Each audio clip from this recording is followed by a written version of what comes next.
नमस्कार दोस्तों, स्वागत है आपका अपनी YouTube channel target civil services में। और देखिए आज है 2 नवंबर और मध्य प्रदेश के डेली करंट अफेयर में आज हम 2 नवंबर से जितने भी इंपॉर्टेंट करंट अफेयर होंगे Madhya Pradesh daily current affair से रिलेटेड तो उन पर डिस्कस करेंगे। तो लेक्चर लास्ट तक ध्यान से देखिएगा। तो चलिए स्टार्ट करते हैं हम अपने पहले क्वेश्चन के साथ। तो देखिए अभी हाल ही में ऐश्वर्य प्रताप सिंह तोमर इन्होंने एशियाई शूटिंग चैंपियनशिप 2023 में कौन सा पदक जीता है? तो इनके द्वारा देखिए गोल्ड मेडल जीता गया है। ठीक है, तो इसका आंसर हो जाएगा ऑप्शन नंबर ए। और ऐश्वर्य प्रताप सिंह तोमर, ये है ऐश्वर्य प्रताप सिंह तोमर। अभी 15वीं एशियन शूटिंग चैंपियनशिप का आयोजन किया जा रहा है। कहाँ पर? तो ये साउथ कोरिया के चांगवोंग में किया जा रहा है। ठीक है, कहाँ पर किया जा रहा है? ये साउथ कोरिया के चांगवोंग में किया जा रहा है। तो यहाँ पर हमारे मध्य प्रदेश के शूटर ऐश्वर्य प्रताप सिंह तोमर ने गोल्ड मेडल जीता है। देखिए ये हमारे मध्य प्रदेश के हीरो है, क्योंकि देखिए इसके पहले भी इनके द्वारा जो एशियाई खेल हुए थे अभी चीन हांगजू में, तो इन्होंने 4 मेडल जीते थे।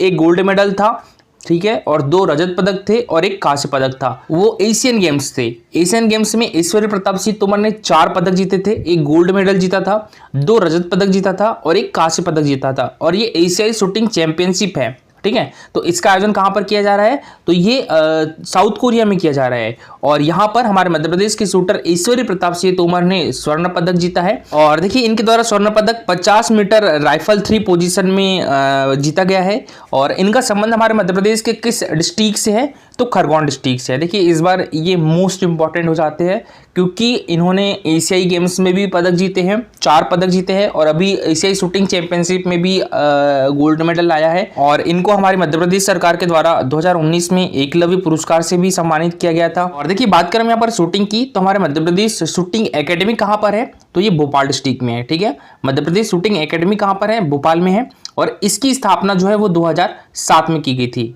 ठीक है, मध्य प्रदेश शूटिंग एकेडमी की स्थापना कब की गई थी? ये 2007 में की गई थी। और शूटिंग से रिलेटेड हमारे मध्य प्रदेश के कुछ प्रमुख खिलाड़ियों का नाम भी याद रखिएगा। चिंकी यादव, ठीक है, चिंकी यादव भी भोपाल से है और चिंकी यादव भी शूटर है, और इनके बारे में पूछा भी गया था MBPSC में। सुनिधि चौहान का नाम भी याद रखिएगा, सुनिधि चौहान भी हमारे मध्य प्रदेश से है। और कीर्ति रजक का नाम याद रखिएगा, ये भी शूटिंग प्लेयर है, हमारे मध्य प्रदेश से है। और मनीषा कीर का नाम भी याद रखिएगा। ठीक है, मनीषा कीर का नाम भी याद रखिएगा। मनीषा कीर जो है वो भी शूटर है। रूबीना फ्रांसिस का नाम भी याद रखिएगा। ठीक है, रूबीना फ्रांसिस का नाम भी याद रखिएगा, ये पैरा शूटर है। और अभी हाल ही में जो पैरा एशियन गेम्स हुए थे इनके द्वारा पदक जीता गया है। और मनीषा कीर के द्वारा देखिए रजत पदक जीता गया है। मनीषा कीर शूटर है, वो भी हमारे मध्य प्रदेश से है और उनके द्वारा रजत पदक जीता गया है। ठीक है, पैरा एशियन गेम्स से है, इनका आयोजन भी चीन में हुआ था। यहाँ पर जो रूबीना फ्रांसिस थी ये भी पैरा शूटर है, तो इनके द्वारा भी कांस्य पदक जीता गया है। ठीक है, तो देखिए भारतीय निशानेबाज ऐश्वर्य प्रताप सिंह तोमर ने पुरुषों की 50 मीटर राइफल 3 पोजीशन स्पर्धा में स्वर्ण पदक जीता है। और दक्षिण कोरिया के चांगवांग में ऐश्वर्य ने 15वीं एशियन निशानेबाजी चैंपियनशिप में अपने सफल अभियान की शुरुआत की। उन्होंने फाइनल में 463.5 का स्कोर करते हुए स्वर्ण पदक जीता है। और ऐश्वर्य का यह अंतर्राष्ट्रीय स्पर्धा का 4था स्वर्ण पदक है। और देखिए आप सभी को पता होगा कि हमारे मध्य प्रदेश सरकार के द्वारा खेल के क्षेत्र में एकलव्य पुरस्कार 19 वर्ष से कम आयु वर्ग के खिलाड़ियों को दिया जाता है। विक्रम पुरस्कार 19 वर्ष से अधिक आयु वर्ग के खिलाड़ियों को दिया जाता है। और जो विश्वामित्र पुरस्कार, ठीक है, विश्वामित्र पुरस्कार जो है ये कोचेस को दिया जाता है। ठीक है, एकलव्य पुरस्कार है, एकलव्य जो पुरस्कार है ये शूटिंग के क्षेत्र में किसे दिया गया है? तो ये आशी चौकसी को दिया गया है। ठीक है, किसे? आशी चौकसी को दिया गया है। और जो विक्रम पुरस्कार है वो शूटिंग के क्षेत्र में किसे मिला है? 2022 के पुरस्कारों की बात कर रहा हूं मैं। तो शूटिंग के क्षेत्र में विक्रम पुरस्कार 2022 से किसे सम्मानित किया गया है? तो ये प्रगति दुबे को सम्मानित किया गया है। ठीक है, किसे? प्रगति दुबे को। ठीक है, और आशी चौकसी का संबंध किस डिस्ट्रिक्ट से है? इनका संबंध है भोपाल डिस्ट्रिक्ट से। और प्रगति दुबे का जो संबंध है ये रायसेन डिस्ट्रिक्ट से है। ठीक है, भोपाल डिस्ट्रिक्ट से की है आशी चौक से, और प्रगति दुबे जो है और वो रायसेन डिस्ट्रिक्ट की है। एकलव्य पुरस्कार में पुरस्कार राशि 1 लाख रुपए दी जाती है, और विक्रम पुरस्कार में पुरस्कार राशि 2 लाख रुपए दी जाती है। ठीक है, और देखिए बात करें हम यहाँ पर विश्वामित्र पुरस्कार की, तो ये खेल प्रशिक्षकों को दिया जाता है। और वर्ष 2022 का विश्वामित्र पुरस्कार किसे मिला है? तो ये श्रीमती रश्मि मालवीय को मिला है। ठीक है, किसे मिला है? रश्मि मालवीय को मिला है। और रश्मि मालवीय किस खेल की कोच है? तो ये बैडमिंटन की कोच है, याद रखिएगा बैडमिंटन की कोच है। इनको विश्वामित्र पुरस्कार 2022 से सम्मानित किया गया है। और नेक्स्ट क्वेश्चन है हमारा, देखिए भी हाल में यूनेस्को के द्वारा क्रिएटिव सिटी ऑफ म्यूजिक का खिताब किस शहर को दिया गया है? ये संगीत सम्राट तानसेन की जन्मस्थली ग्वालियर को दिया गया है। तो इसका आंसर हो जाएगा ऑप्शन नंबर बी। ठीक है, संगीत सम्राट तानसेन कहे जाते हैं, इनकी जन्मस्थली कहाँ पर है? तो ये ग्वालियर की है। तो ग्वालियर शहर को ही क्रिएटिव सिटी ऑफ म्यूजिक का खिताब मिला है और ये किसके द्वारा दिया गया है? यूनेस्को के द्वारा दिया गया है। ठीक है, और देखिए क्रिएटिव सिटी ऑफ लिटरेचर का अवार्ड किसे मिला है?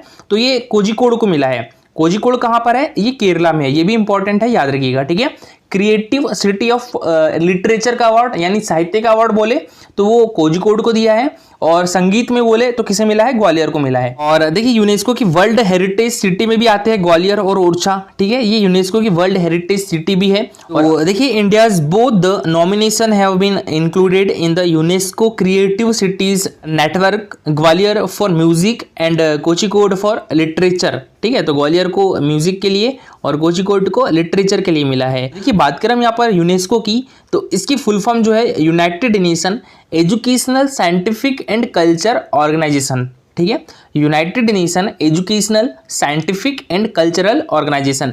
इसकी स्थापना कब हुई थी? ये 16 नवंबर 1945 को हुई थी। ठीक है, इसका हेडक्वार्टर कहाँ पर है? तो ये पेरिस में है, पेरिस फ्रांस में है। और ये क्वेश्चन एमपीपीएससी में अभी हाल ही में पूछा भी गया था। ठीक है, और इसके अभी हेड कौन है? ऑर्डर अजोले है। और देखिए अभी तक यूनेस्को द्वारा वर्ल्ड हेरिटेज साइट में हमारे देश की कितने प्लेस हैं? तो ये 42 प्लेस है। ठीक है, कितने प्लेस है? 42 प्लेस है। तो उससे पहले हमारे देश में किस प्लेस को विश्व धरोहर स्थल की सूची में शामिल किया गया था? देखिए अजंता की गुफा है जो कि महाराष्ट्र में है 1983 में, एलोरा की गुफा है ये भी महाराष्ट्र में है, और आगरा का किला। ठीक है, तो इन प्लेस को कौन कौन सी? अजंता की गुफा है, एलोरा की गुफा है, आगरा का किला, इनको 1983 में यूनेस्को द्वारा विश्व धरोहर स्थल की सूची में शामिल किया गया था। ठीक है, और ताजमहल को भी 1983 में शामिल किया गया था। तो ये 4 प्लेस याद रखिएगा, और सबसे पहले जो प्लेस है वो अजंता की गुफाएं है। ठीक है, ये मोस्ट इंपॉर्टेंट है कि इसके बाद हमारे मध्य प्रदेश के खजुराहो मंदिर को यूनेस्को द्वारा विश्व धरोहर स्थल की सूची में कब शामिल किया गया था? तो ये 1986 में किया गया था। ठीक है, खजुराहो के मंदिर को यूनेस्को द्वारा विश्व धरोहर स्थल की सूची में 1986 में शामिल किया गया था। फिर इसके बाद देखिए 19वें नंबर पर हमारे मध्य प्रदेश के सांची स्तूप को, जो कि रायसेन डिस्ट्रिक्ट में है, तो इनको यूनेस्को द्वारा विश्व धरोहर स्थल की सूची में कब शामिल किया गया था? तो ये 1989 में शामिल किया गया था। ठीक है, अब इसके बाद देखिए 24वें नंबर पर हमारे मध्य प्रदेश के रायसेन डिस्ट्रिक्ट में जो भीमबेटका रॉक शेल्टर है, इसको यूनेस्को द्वारा विश्व धरोहर स्थल की सूची में शामिल किया गया था। कब? तो ये 2003 में शामिल किया गया था। देखिए 39वां प्लेस कौन सा था? तो ये रामप्पा मंदिर था। कहाँ पर है? ये तेलंगाना में है, और इनको यूनेस्को द्वारा विश्व धरोहर स्थल की सूची में 2021 में शामिल किया गया है। इसके बाद 40वां प्लेस कौन सा है? धौलावीरा है। ठीक है, तो धौलावीरा को कब शामिल किया गया था? 2021 में शामिल किया गया था। धौलावीरा कहाँ पर है? गुजरात में है। इसके बाद 41वां प्लेस कौन सा है? शांति निकेतन है। ठीक है, 41वां प्लेस कौन सा है? शांति निकेतन है, और ये पश्चिम बंगाल है। इसको यूनेस्को द्वारा विश्व धरोहर स्थल की सूची में 2023 में शामिल किया गया था। अभी लेटेस्ट कौन सा है? तो 42वां बेलूर हलेबीड और सोमनाथपुरा के होयसल मंदिर को यूनेस्को द्वारा विश्व धरोहर स्थल की सूची में शामिल किया गया है, और ये कहां पर है? ये कर्नाटका में है। कब शामिल किया गया? 2023 में शामिल किया गया है। तो ये 4 प्लेस तो मोस्ट इंपॉर्टेंट है, याद रखिएगा। ठीक है, सबसे पहले कौन सा? रामप्पा मंदिर, फिर उसके बाद है धौलावीरा, फिर उसके बाद शांति निकेतन, उसके बाद सोमनाथपुरा के होयसल मंदिर। ठीक है, तो 39वां कौन सा हो गया? रामप्पा मंदिर, 40वां धौलावीरा, और 41वां कौन सा हो गया? शांति निकेतन, और 42वां कौन सा हो गया? तो ये बेलूर हलेबीड और सोमनाथपुरा के होयसल मंदिर। तो देखिए 31 अक्टूबर 2023 को मध्य प्रदेश की ऐतिहासिक नगरी ग्वालियर को यूनेस्को ने अपनी क्रिएटिव सिटीज में शामिल किया है। ग्वालियर को उसकी संगीत विरासत के लिए चुना गया है। यूनेस्को द्वारा ग्वालियर को सिटी ऑफ म्यूजिक की मान्यता दी गई है, और यूनेस्को ने अपनी आधिकारिक वेबसाइट के माध्यम से दुनिया भर से 55 क्रिएटिव शहरों की सूची जारी की है। भारत से 2 शहरों को जगह दी गई है। मध्य प्रदेश से ग्वालियर और केरल से कोझिकोड को यूनेस्को ने अपनी सूची में स्थान दिया है। ग्वालियर को संगीत और कोझिकोड को साहित्य के लिए चुना गया है। यूनेस्को ने अब तक इस सूची में 100 से अधिक देशों के 350 शहर को शामिल किया है।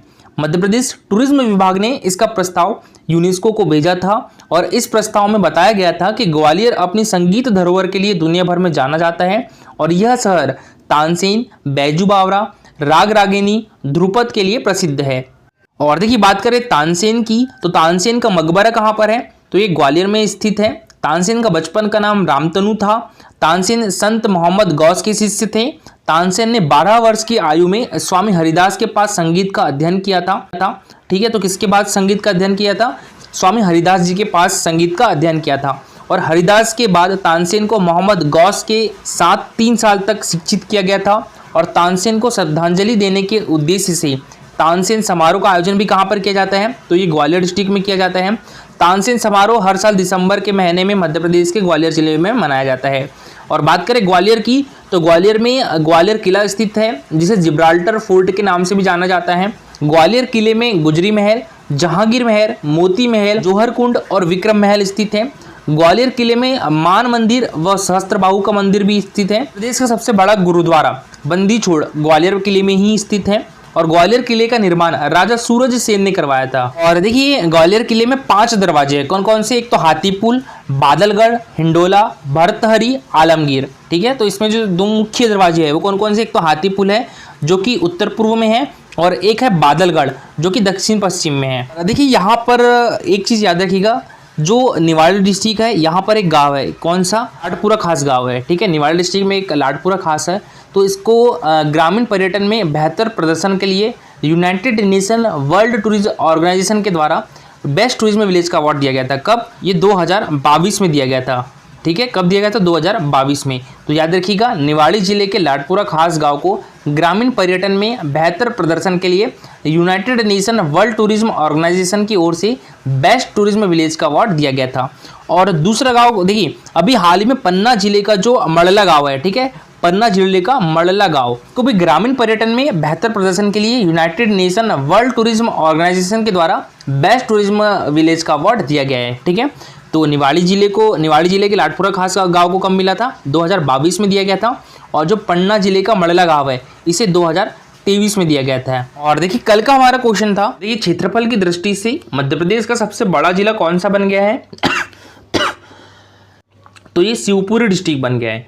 तो इसका आंसर हो जाएगा ऑप्शन नंबर ए। ठीक है, क्षेत्रफल की दृष्टि से हमारे मध्य प्रदेश का सबसे बड़ा जिला जो है वो अभी तक कौन सा था? तो छिंदवाड़ा डिस्ट्रिक्ट था। छिंदवाड़ा डिस्ट्रिक्ट से जब पांडुरना अलग हुआ तो अब कौन सा बन गया है? तो ये शिवपुरी डिस्ट्रिक्ट बन गया है। इसका क्षेत्रफल कितना है? तो ये 10,278 किलोमीटर स्क्वायर। ठीक है, तो इसका क्षेत्रफल याद रखिएगा, इसका क्षेत्रफल कितना है? 10,278 किलोमीटर स्क्वायर। और देखिए सागर दूसरे नंबर पर आ जाएगा क्षेत्रफल की दृष्टि से, और जो बैतूल डिस्ट्रिक्ट है ये तीसरे नंबर पर आ जाएगा। ठीक है, तो अब हमारे मध्य प्रदेश का जो क्षेत्रफल की दृष्टि से सबसे बड़ा जिला कौन सा बन गया है? शिवपुरी डिस्ट्रिक्ट। हमारे मध्य प्रदेश में कितने जिले हैं?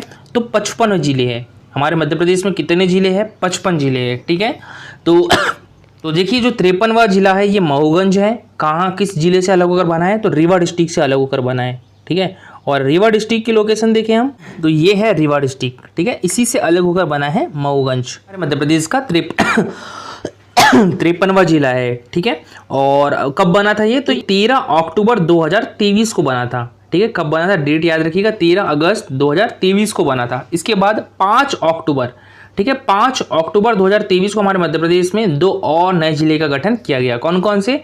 एक तो जो 54वां है ये पांडुरना बना, किस जिले से अलग होकर? तो छिंदवाड़ा डिस्ट्रिक्ट से अलग होकर। तो इसकी लोकेशन देख लीजिए, ये है छिंदवाड़ा डिस्ट्रिक्ट, और इससे अलग होकर अब कौन सा जिला बन गया है? तो ये बन गया है पांडुरना जिला। और देखिए इसके नीचे है महाराष्ट्र जिला। तो अभी तक जो है वो हमारे मध्य प्रदेश में जो महाराष्ट्र है, हमारे मध्य प्रदेश के कितने जिलों से अपनी बॉर्डर शेयर करता था? 9 जिलों से। अब एक आप देख रहे होंगे कि ये पांडुरना जिला बन रहा है और ये छिंदवाड़ा जिले से भी अब टच कर रही है। तो 9 और 1 अब कितने जिलों से टच करेगी? 10 जिलों से टच करेगी। ठीक है, और यहाँ आप देख पा रहे होंगे, देखिए ये है कौन सा? रीवा डिस्ट्रिक्ट है ना, और ये है मऊगंज। तो मऊगंज और रीवा डिस्ट्रिक्ट, इन दोनों की जो बॉर्डर है अब वो किस डिस्ट्रिक्ट से शेयर करती है? तो ये उत्तर प्रदेश से शेयर करती है ना। तो देखिए अभी तक जो है उत्तर प्रदेश से हमारे मध्य प्रदेश के कितने जिले की बॉर्डर शेयर करती थी? तो ये 13 जिलों की बॉर्डर शेयर करती थी। अब एक और प्लस हो जाएगा, कौन सा? तो ये मऊगंज। तो अब उत्तर प्रदेश से हमारे मध्य प्रदेश के कितने जिले बॉर्डर शेयर करेंगे? तो ये 14 जिले अपनी बॉर्डर शेयर करेंगे। ठीक है, और बात करें सतना डिस्ट्रिक्ट की, तो देखिए जो सतना डिस्ट्रिक्ट से अलग होकर मैहर डिस्ट्रिक्ट बना है, ये है मैहर डिस्ट्रिक्ट की लोकेशन। तो ये किसी भी राज्य से अपनी बॉर्डर शेयर नहीं कर रहा है। ठीक है, और देखिए शिवपुरी की बात करें तो शिवपुरी की लोकेशन ये है, शिवपुरी की लोकेशन। और ये दो साइड से देखिए, ये दो साइड से अपनी बॉर्डर जो है, एक तो राजस्थान से भी अपनी बॉर्डर शेयर करता है 2 राज्यों से, और एक यूपी से भी अपनी बॉर्डर शेयर करता है। ठीक है, तो शिवपुरी डिस्ट्रिक्ट मोस्ट इंपॉर्टेंट है, याद रखिएगा। ये अब हमारे मध्य प्रदेश का सबसे बड़ा जिला बन गया है क्षेत्रफल की दृष्टि से। जनसंख्या की दृष्टि से हमारे मध्य प्रदेश का सबसे बड़ा जिला इंदौर है। ठीक है, और क्षेत्रफल की दृष्टि से यानी एरिया की दृष्टि से सबसे बड़ा जिला कौन सा बन गया है? शिवपुरी डिस्ट्रिक्ट बन गया है। और शिवपुरी डिस्ट्रिक्ट की जो एरिया है वो कितना है? 10,278 किलोमीटर स्क्वायर हो गया है। और हमारे मध्य प्रदेश का सबसे छोटा जिला कौन सा है? तो ये निवाड़ी डिस्ट्रिक्ट है। निवाड़ी डिस्ट्रिक्ट की लोकेशन देखिए हम, तो ये है निवाड़ी डिस्ट्रिक्ट किस जिले से अलग होकर बना था? तो टीकमगढ़ जिले से अलग होकर बना था। कब बना था? तो ये 2018 में बना था। और इसका एरिया कितना है? तो ये मात्र 1170 किलोमीटर स्क्वायर इसका एरिया है। और देखिए हमारे मध्य प्रदेश की जो पहली महिला क्रिकेट एकेडमी है ये कहाँ पर स्थापित की जाएगी? तो शिवपुरी में स्थापित की जाएगी। ठीक है, और हमारे मध्य प्रदेश का दूसरा स्पोर्ट्स इंस्टीट्यूट शिवपुरी में स्थापित होगा। और हमारे मध्य प्रदेश का एकमात्र खेल संस्थान सिर्फ ग्वालियर में ही संचालित है अभी। तो हमारे मध्य प्रदेश का दूसरा जो खेल संस्थान है ये कहाँ पर स्थापित किया जाएगा? शिवपुरी में स्थापित किया जाएगा। और आज के आपका क्वेश्चन है, भारत के बाहर डॉक्टर भीमराव अंबेडकर जी की सबसे ऊंची प्रतिमा का अनावरण किस देश में किया गया है? यूके, यूएसए, फ्रांस या कनाडा? तो इसका आंसर पूरा डिटेल में दीजिएगा। और देखिए दोस्तों, ये है हमारा Telegram channel target civil services. तो इस पर डेली क्विजेस होते हैं, मध्य प्रदेश करंट अफेयर से रिलेटेड क्वेश्चन और जीके से रिलेटेड क्वेश्चंस रहते हैं। तो आप भी इसमें पार्टिसिपेट कर सकते हो। टेलीग्राम चैनल के लिंक आपको हमारे वीडियो के डिस्क्रिप्शन बॉक्स में मिल जाएगी। और देखिए लेक्चर अच्छा लगा हो तो लाइक एंड शेयर जरूर करिएगा। और अगर आप इस चैनल पर नए हो तो सब्सक्राइब भी कर लीजिए। Thank you so much for watching this video.